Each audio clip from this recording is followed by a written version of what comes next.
Assalamualaikum warahmatullahi wabarakatuh.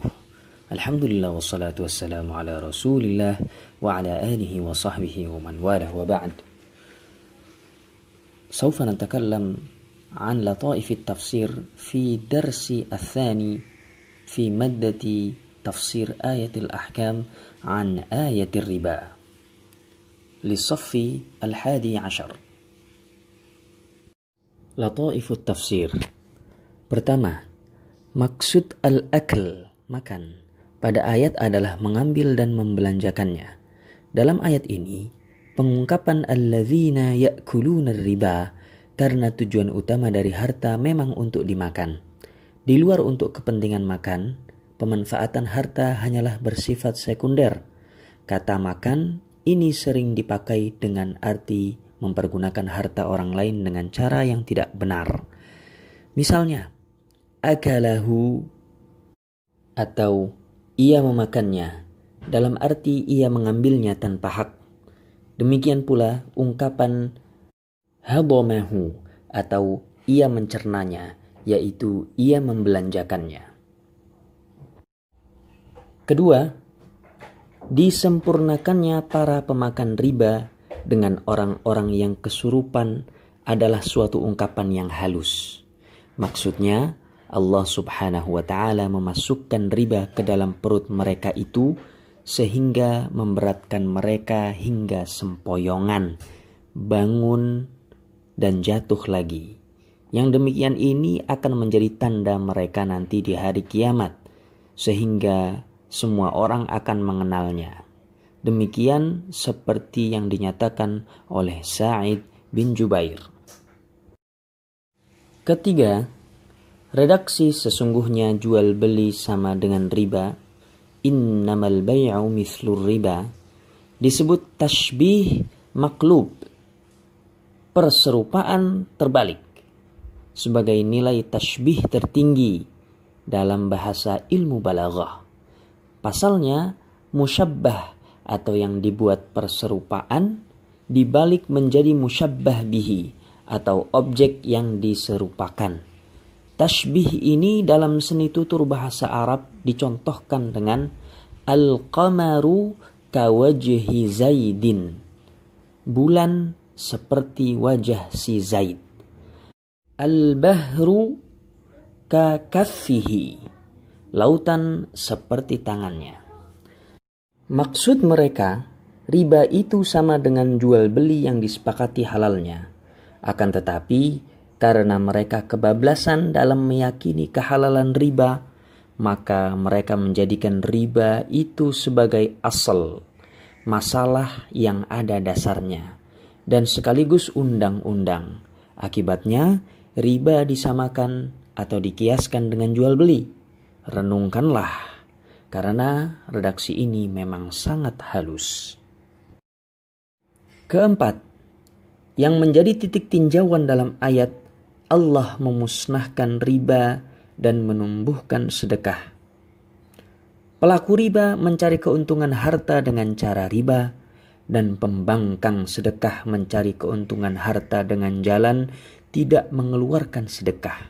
Untuk itulah, maka Allah menjelaskan bahwa riba menyebabkan kurangnya harta dan menjadi sebab tidak berkembangnya harta itu.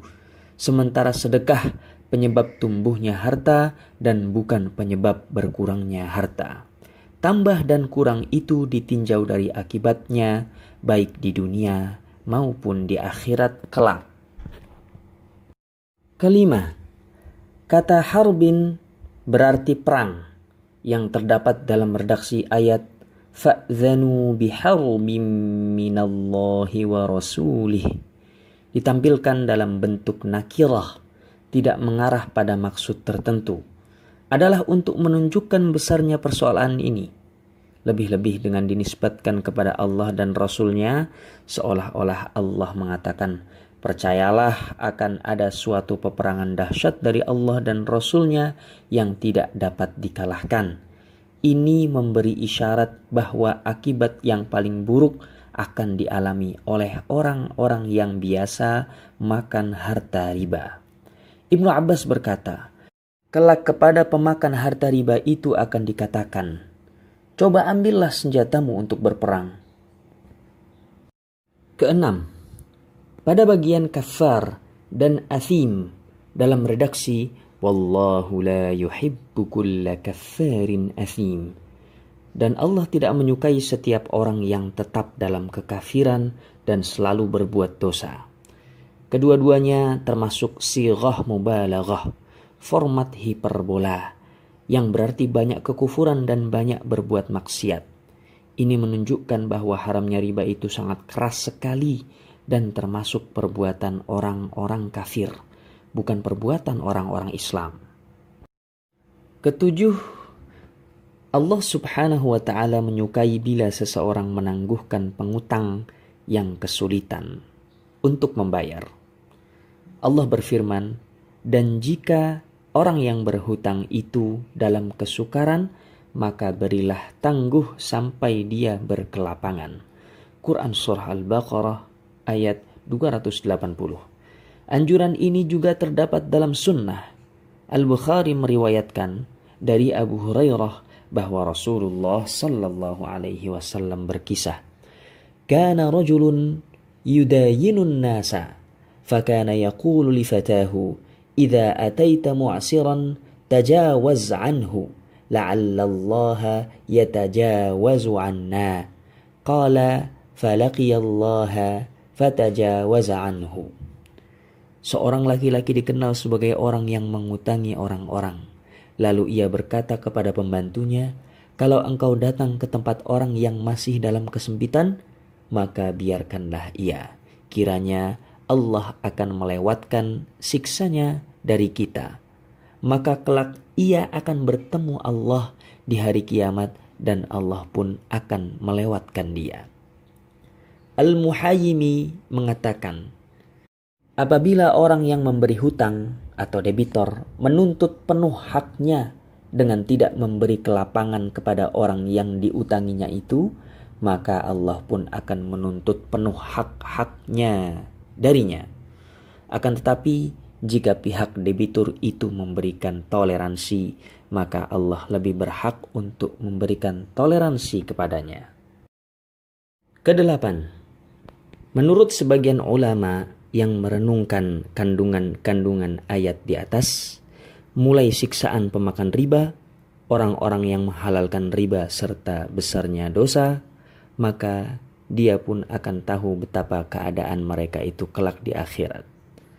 Mereka akan dikumpulkan dalam keadaan gila, kekal di neraka, dipersamakan dengan orang-orang kafir, mendapat perlawanan dari Allah dan Rasul-Nya, serta kekal dalam laknat. Dia pun akan tahu betapa akibat yang ditimbulkan seperti kehidupan yang tercela, penuh kemarahan, hilang rasa keadilan, perasaan yang buas, kaku dan merasa mendapatkan laknat dari orang-orang yang dizalimi. Itu semua karena hilangnya kebaikan dan berkah. Oleh karena itu, betapa maksiatnya riba ini, betapa besar dosa riba ini, dan betapa keji akibat riba ini. Kesembilan, ayat-ayat riba ini ditutup dengan firman-Nya, dan takutlah kepada suatu hari yang kamu sekalian akan dikembalikan kepada Allah. Kemudian tiap-tiap jiwa akan dibalas dengan penuh sesuai apa yang dikerjakan, dan mereka tidak akan dianiaya. Quran Surah Al-Baqarah ayat 281. Ayat ini adalah ayat yang terakhir turun. Sesudah itu Rasulullah SAW hidup 9 malam dan meninggal dunia pada hari berikutnya. Ayat ini memberikan suatu peringatan betapa besarnya pertemuan di hadapan Allah, Zat yang maha bijaksana hukumnya itu, yaitu suatu hari, yaitu hari yang harta, benda, dan anak-anak tidak lagi berguna, kecuali orang yang datang ke hadapan Allah dengan hati yang penuh suci. An Surah Asy-Syu'ara ayat 88 hingga 89. Dengan turunnya ayat, maka terputuslah wahyu dan seluruh hubungan antara langit dan bumi. Tahap pengharaman riba.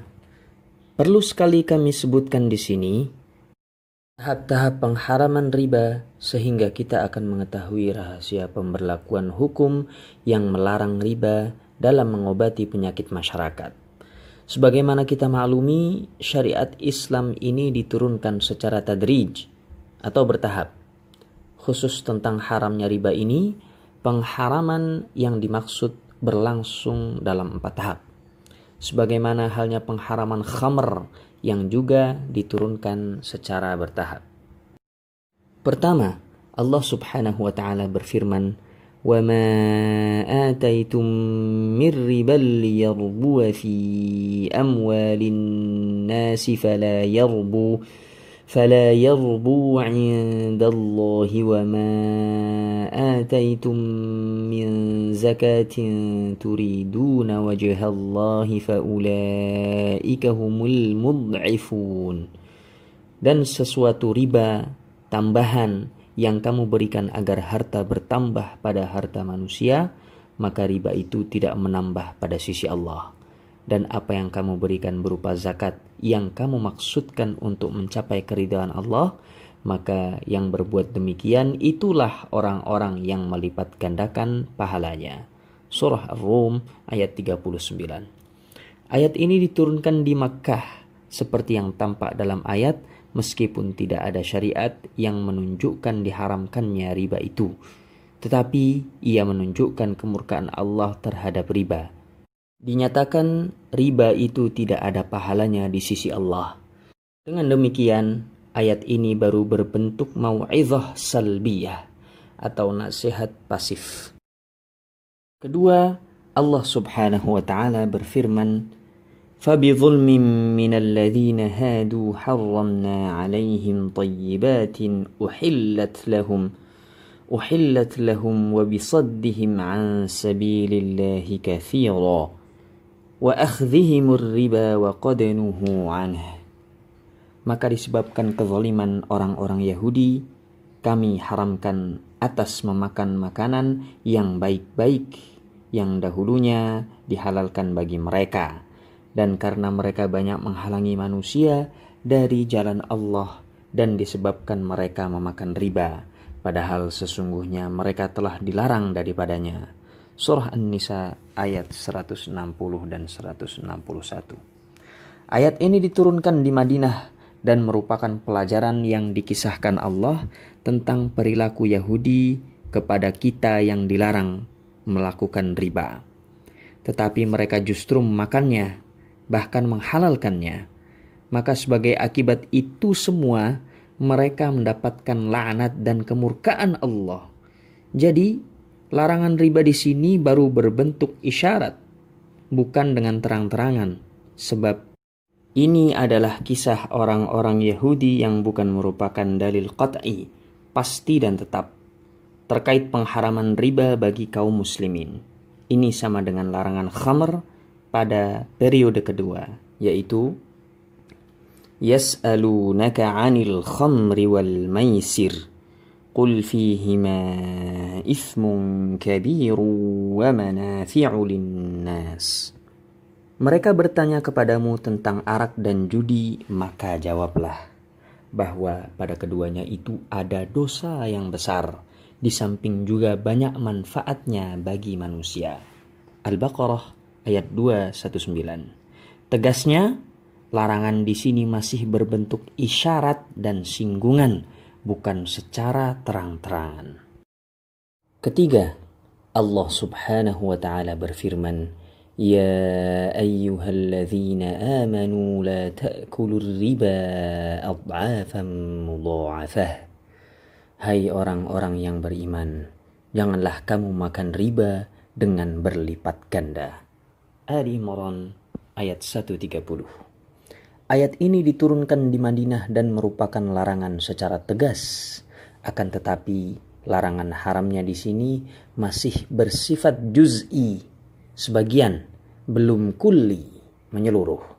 Karena haramnya di sini adalah satu macam dari riba yang memang disebut riba fahish, riba yang paling keji, yaitu suatu bentuk riba yang paling jahat yang karenanya utang yang ditanggung berlipat ganda.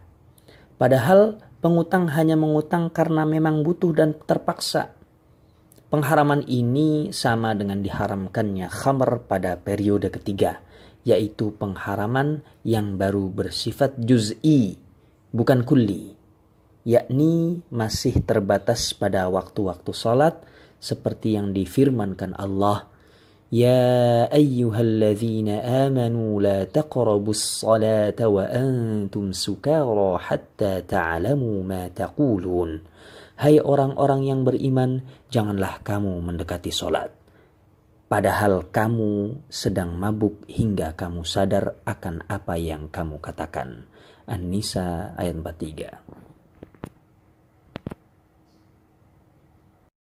Keempat, pada tahap ini riba itu telah diharamkan secara kulli, total.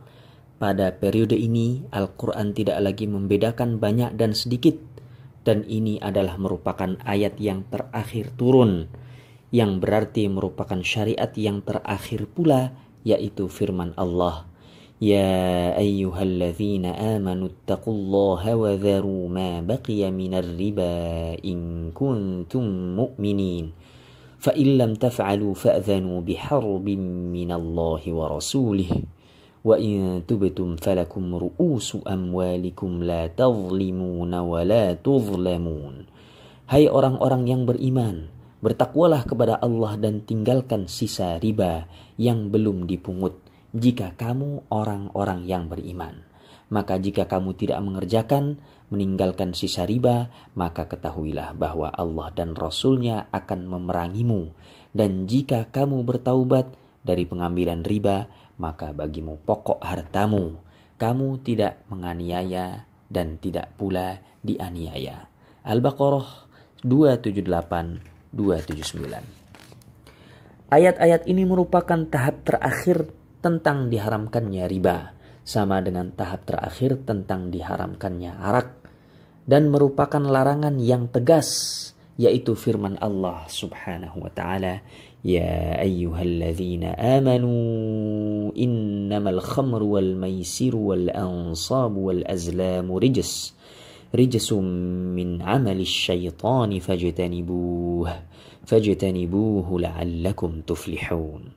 Hai orang-orang yang beriman, sesungguhnya arak, judi, berhala dan undian adalah najis yang berasal dari perbuatan syaitan. Oleh karena itu jauhilah dia supaya kamu beruntung. Al-Maidah ayat 90.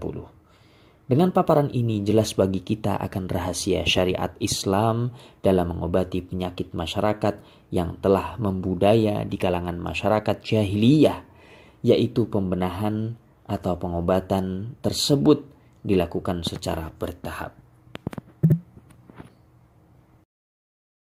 Intahaina nattabi'.